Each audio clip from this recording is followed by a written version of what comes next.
Hey, my name is Simon from My IELTS Boost, and today we're going to be focusing on the written assessment, the Task 1 written assessment from the General Training IELTS. So this is the letter one. You probably already know a little bit about this. And at the end of this class, you are going to do your own texts of both a formal and an informal practice text for task 1. And those of you who are in my writing course, well, you will of course get the feedback to see how you can improve that writing in the future. And those of you who are not in my writing course, if you would like more information, just click on the link down below to my page. So first, let's look at the goals. So here, what I want, if I want one thing from this class, it's that when you look at the question in task 1 on exam day, you are able to identify how familiar you need to be in your response. Is this a formal letter you're going to write or an informal letter? So goal number 1, identify, is this formal or informal that it wants? Another goal is of course to, once you know what type of question this is, you need to be able to respond with the correct level of formality, and we're going to look into that today. So let's take a look at the actual lesson. You probably already know some things about task 1 writing for general training, but just as a reminder, you will have 20 minutes to complete your text. Now 20 minutes, more or less. This is a suggested time from IELTS, but I also would suggest 20 minutes is perfect. That gives you enough time to complete the longer, slightly more difficult second task. Okay, so 20 minutes, try not to spend any longer, and I would recommend 3 to 5 minutes of planning before. Task 1 is always a letter. Always a letter. Generally, we divide this letter into 3 parts. I mean, we will talk about that in another video actually, but it's going to be a letter. So, dear blah, blah, blah, blah, blah, whatever their name might be, yours sincerely, yours faithfully, best wishes, however we're going to finish it, but it's going to be a letter. And you should write 150 words. So this is actually quite a small text. So 20 minutes, 150 words, and this equates to 33% or 1/3 of your overall mark in the writing, okay? So first, I want to talk about the importance of formality. One problem lots of students have is they decide that they're going to learn a list of informal words and a list of formal words. Like, this is the formal version of this word. And to be honest, it just does not work like that. It's so obvious to the examiners and to any native speaker when someone is trying to write a very formal English in English that is not their first language. It's really obvious. So it's really important to be able to choose the right level of formality and to know what formal English actually is. It's not just using big words. I would argue that informal English is actually a little bit more technical than writing formal English. So actually, let's put that to the test. Let's go to, okay, so we have this page here where I have 4 different questions, okay? 4 different questions from task 1. And what I'd like you to do is choose which questions you think are formal, which require a formal response, and which ones are informal. And also, I want you to think about why. So just take a moment to pause the video here. Okay, so now let's take a look. So here we can see which ones are formal and informal. And I'd like to know, well, why did you think one was formal and one was informal? What actually is different about the language there? Well, here we have a few things, right?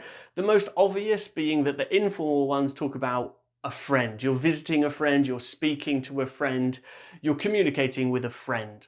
So it's quite obvious that it's going to be informal. And the formal ones are talking about work. So one simple way to think about this is friend is going to be formal. Sorry, friend is going to be informal, and everything else, if you don't know the person personally, then it's going to be formal, right? So this bit is actually quite easy.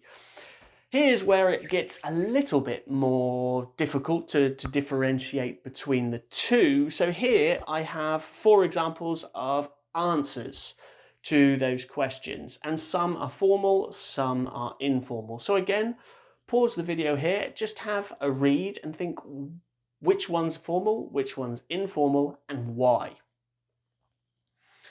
Okay, so you probably have worked it out now, but I'd be interested to know whether you know why.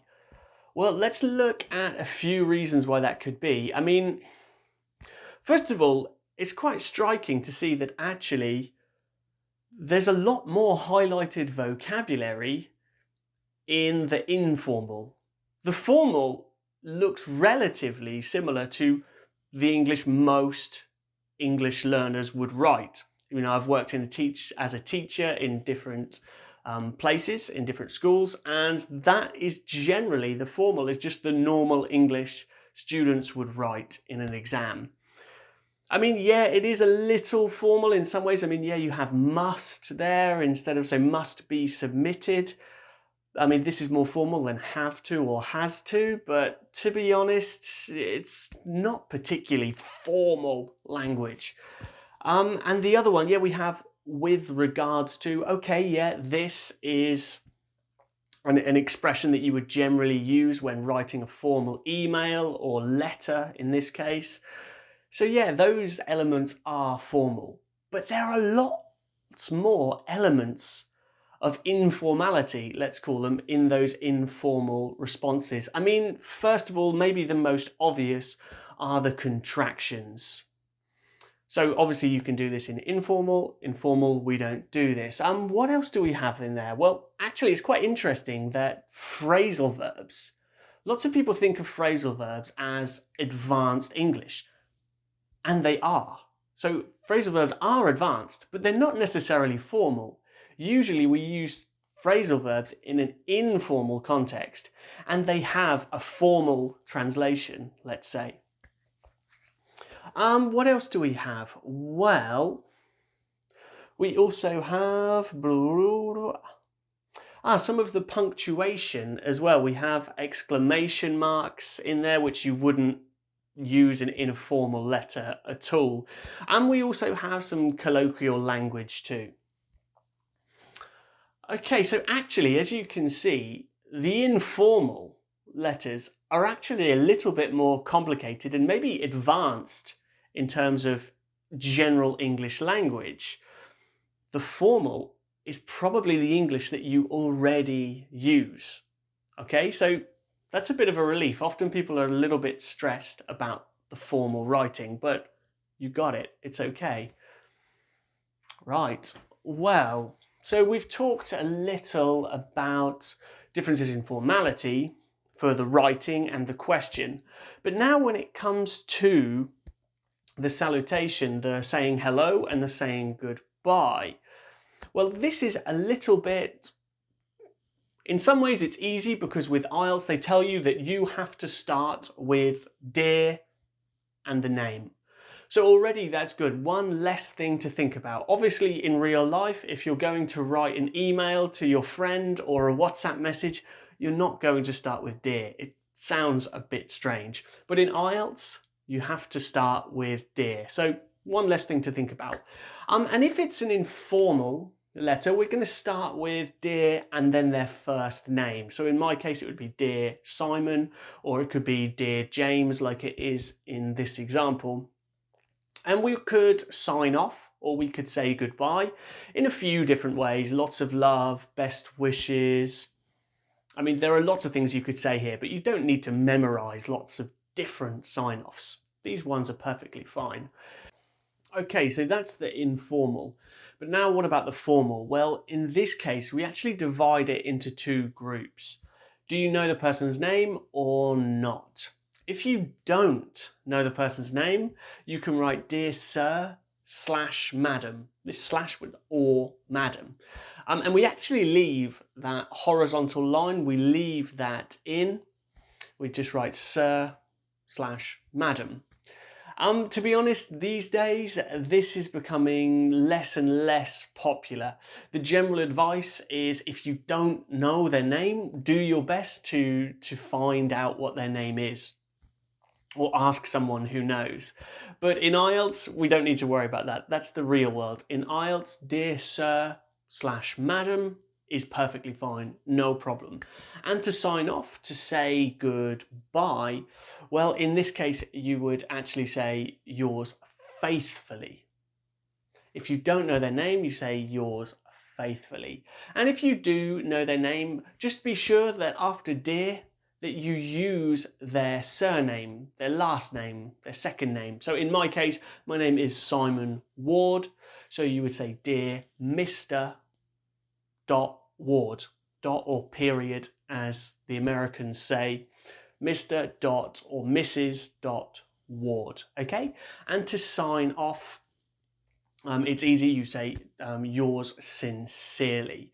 Now, this may seem a little bit crazy, this idea of how, why is it important? It's a good question, but in this case, for the IELTS, it is actually very important. The examiners will be looking for this, and yeah, there will be consequences if you don't use the correct sign-off. Okay, so this is important, but it is a bit silly, I agree. But in IELTS, that's the way it is.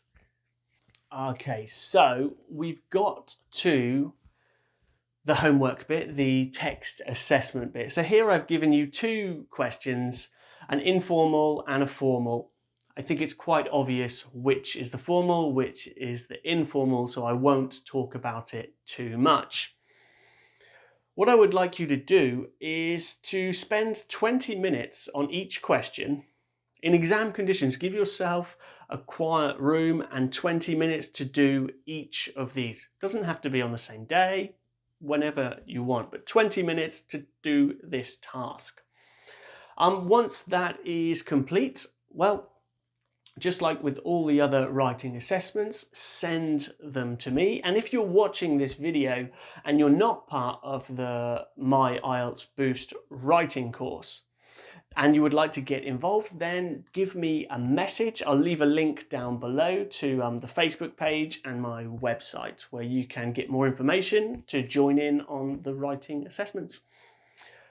So there you have it. If you have any questions, of course, message me or leave them in the comments, however you would like, and good luck, and I look forward to reading them. Perfect.